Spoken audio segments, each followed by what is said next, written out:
coaching this generation's real estate superstars.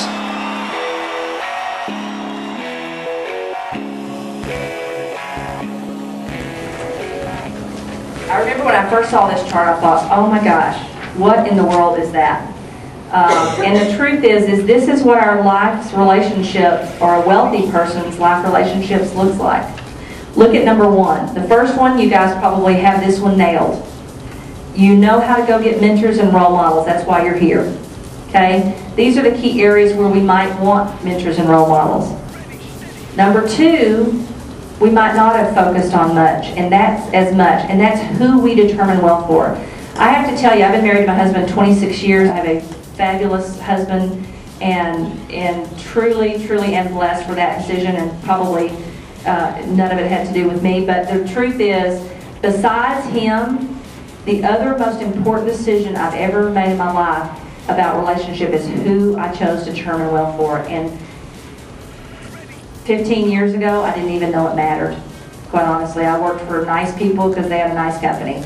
But the truth is, whoever you're sending money to has an agenda and a plan, and it either has something to do with you succeeding and getting your agenda and plan, or it doesn't.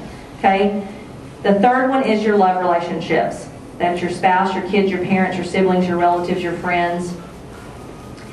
And then number four is what I keep talking about, and I had 5 zeros. I had no one. I didn't know what to put. I kept thinking, oh, you mean my assistant? Can I put my assistant? No, my assistant was not in charge of any entity that would send me a stream of money. Now, in a minute, I'm going to tell you my wealth determiners and how much money they actually send. But on day one, when I saw this chart, I had no idea what they were talking about, and I certainly had no idea how to have any.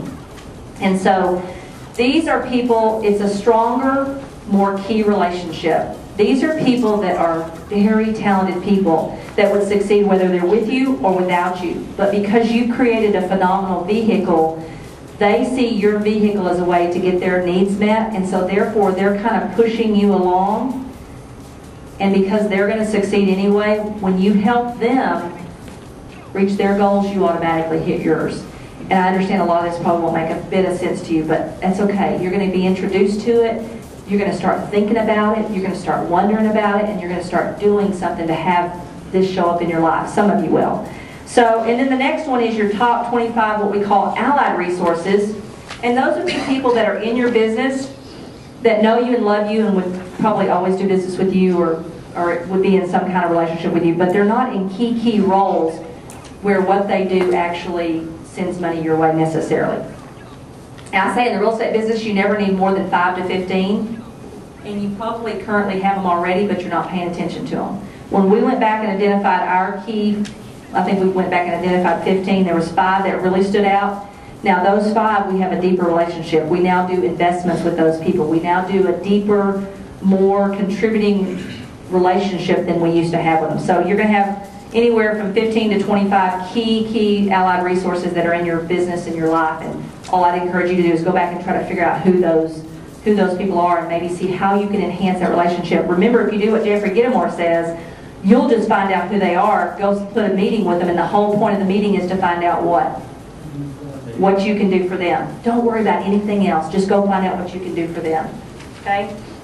And the truth is, you need people more than they need you. No one ever achieves their true maximum potential alone. And once you kind of hear this concept, or what I started doing is I started thinking about it. I thought, well, let me see if I can figure out who Bill Gates' 5 to 7 are, and Warren Buffett's 5 to 7. And when you really study wealthy people, they really do, they don't do the word do.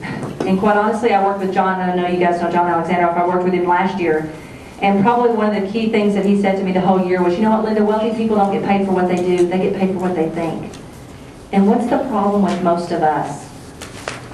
I wake up in the morning and still, even with all this training, what's my first thought out of my head is, what do I need to do?